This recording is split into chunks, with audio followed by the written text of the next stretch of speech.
Hello everyone. We now have the announcement of the September 5th Hero Balance Adjustment Preview. Now, there are two parts to this. The ML adjustment part has not been changed from what we know prior. However, there have been a lot of units that have gained a buff. So I wanted to go over this in a video. A lot of units to go over, so we'll go over through them pretty quick. And then I'll just give a light explanation on if I think they're good or not. So the first one is Lilybet. So Lilybet suffered from this issue of killed the unit and then she couldn't really follow up to kill anyone else, or if you didn't kill the unit, you were useless. So what they've done is they've added a 50% combat readiness increase to her skill 2, so she rotates turns faster. It also increased her damage by 50%. Her skill 3 now will provide skill nullifier if you manage to kill the target, which is great for the Elbrus builds, you know, people who use Fallen Cecilia and such, as well as it has 11% damage increase, so higher chance to kill, better skill overall. I think her kit's good. I really think that she's a lot better than she was. Might be more viable in Guild Wars. She might have more protection, not instantly die anymore.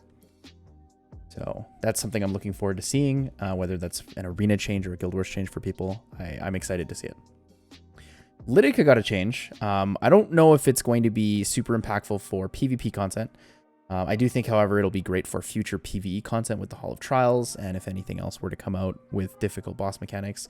Lidica's skill 2 now dispels one buff, and her skill 3 has an unhealable addition to it. So not a lot, just a little bit more utility for her kit. Bassar, however, I think is getting a really nice change. That's going to make him a viable PvP stripper. Very good against ML teams. So skill 1, they've added a random debuff to include with the transfer. His skill 2 now has silence, or sorry, not silence, wrong unit. Bassar's skill 2 now has attack break on it. And they've removed the soul burn effect and added it to his skill 3. So now the skill 3 has a reduction of combat readiness by 30%, as well as a soul burn that ignores effect resistance. So the ignores effect resistance is going to be really strong. Keep in mind, if you do miss, like with the miss debuff, or miss chance for evasion, fat cat, etc., then you won't be able to strip or reduce this combat readiness. But overall, this is a huge change to Bassar. It's going to be very good against mostly Moonlight units, but water or ice and earth units as well. Euphine is getting a great change. Euphine will finally be usable outside of Banshee one-shots. So the issue with Euphine before, so first of all, skill 2, not a huge difference in making her kit super strong. They've increased the chance for silence on her skill 2. They've lowered the cooldown, and they've increased the damage a ton. So Euphine has a lot more output in that sense, as well as her skill 3. The biggest issue with her skill 3 prior was that the turn order of things. So it was stun, then dispel, which didn't really make sense. So now they've changed it so that it dispels and now stuns.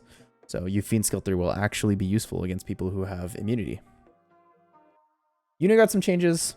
Don't really think she's that strong or any different, but they've increased her PvE support viability.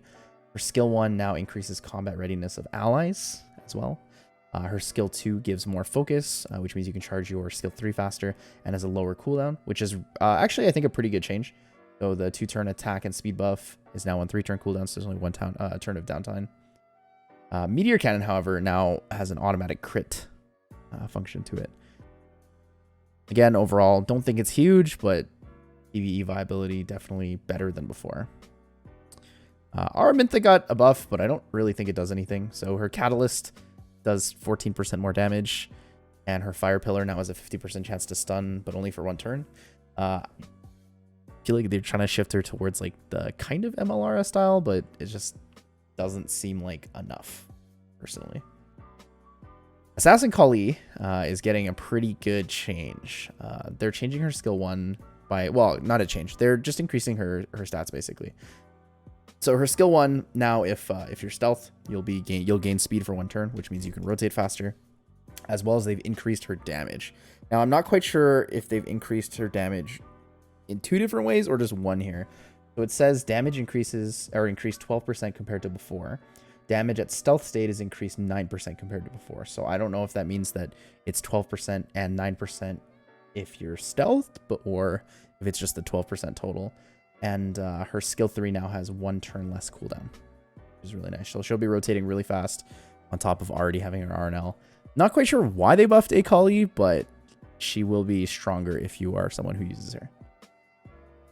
Purgus got some changes. I don't think it's really significant. Skill 1 has max HP scaling. Skill 2 now is small chance to stun. And skill 3 has stun chance and max HP scaling. So probably a PvE focused unit. Don't really see myself using Purgus in PvP since he doesn't really have too much kill threat. But, you know, if you are a Purgus user, please let me know how you use him. I'd love to hear about that. Armin got a nice buff. So I'm not sure how useful it's going to be outside of like really hard abyss floors and maybe like future hell raids or something, but her skill 2 now has a 100% chance for the decreased hit chance as well as the poison, and her skill 3 now gives damage mitigation for your allies when the skill is on a cooldown. Kruzak got a buff. His passive is no longer 2 turns, it is now 1 turn. Every turn it is available. Sorry about that. And his skill 3 now has a 75% chance to provoke, as well as they've lowered the cooldown by 1 turn. So a little bit more utility, makes him a better tank, but not super significant for PvP, I think. Still kind of out there. Could work for you if you want to use like a really strong ice tank, but you know, it's more on the budget side of that. I think Kitty Clarissa's buff might be one of the most significant ones. So Kitty Clarissa before was a great option for removing debuffs, as well as, you know, setting up your team and such. But the thing is, you had to use skill 3 first because you really wanted that immunity, right? And the loveliness. So now her skill 3 gives an extra turn. So now you can skill 3 into skill 2. So a lot more potential with her. Hopefully we'll see some videos with her with different streamers and stuff.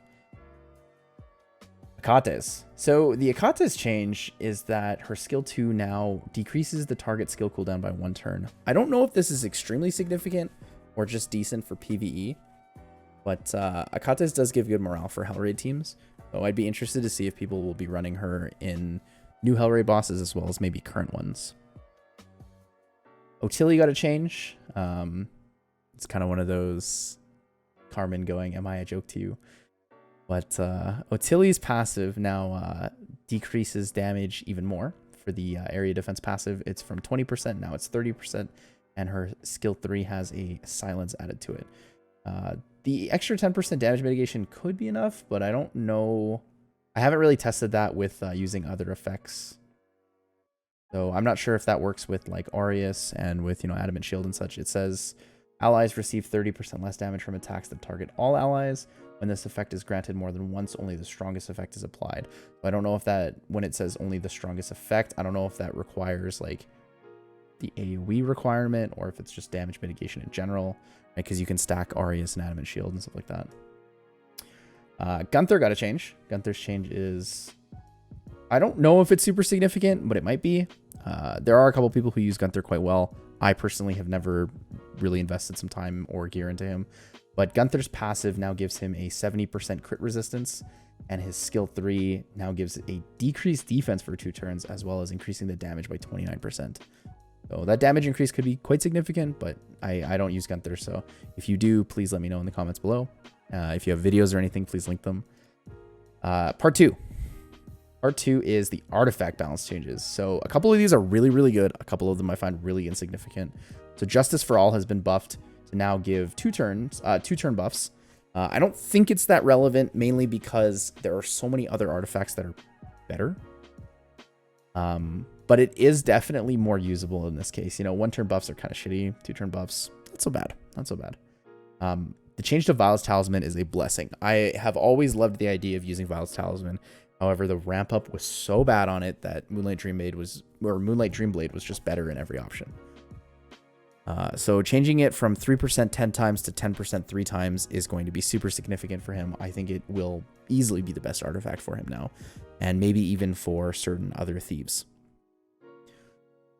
Noble Oath change. I didn't think Noble Oath needed to change. To be perfectly honest, I thought Noble Oath was quite a strong artifact. So as health decreases, defense and effect resistance increase by up to 50%.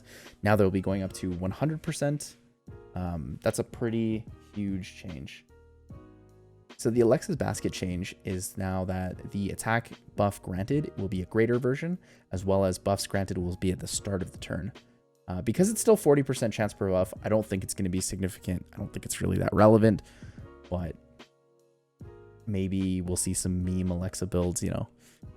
Meme Alexa's Basket on like Arbiter Builder or something. Revives, greater attack buff. you know, we'll see.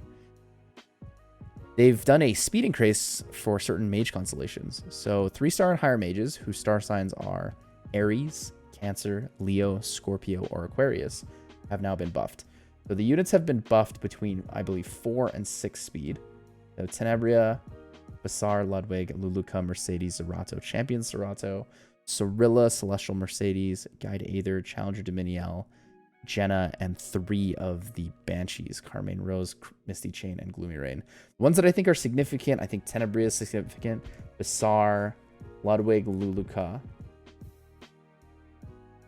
Celestial Mercedes, Challenger Dominiel, and maybe Guide Aether. I kind of sleep on the other ones a little bit. I don't think they're super strong. But Tenebria having faster speed will be great as the defense breaks that up. Basar for the strip. Ludwig will be easier to CR push and build for damage. Luluka can rotate turns a little bit faster. But the significant thing for me with all these is that speed sets will be a little bit stronger on all these units. I think that's amazing. I'm not going to go over the Moonlight balance adjustments, mainly because I've done that in another video. I'll put a link to it just like somewhere here on the screen so you can click through that. But they have, the last thing I wanted to go over is that they have confirmed that the recall period will be September 5th until September 18th. And they're going to be doing that slate thing. So just to reiterate how the slates work, if you have an imprint on the unit, they will give you slates back. If you fed a dupe of that unit specifically, so for example, if you fed a Silverblade Araminta to another Silverblade Araminta, you can send a ticket into support and ask them to change the slate into an ML Araminta. So that way you can have one plus your selector if you wish. So that's pretty much it for the update. A lot of cool stuff. So hopefully Smilegate continues in this great direction. I am no longer as critical as I was seeing these buffs and changes. Hopefully the game is going to be going in a much better direction. I hope you guys want to give it a chance too. Thanks for watching, and leave a comment if you can, if you have anything that you want to talk about.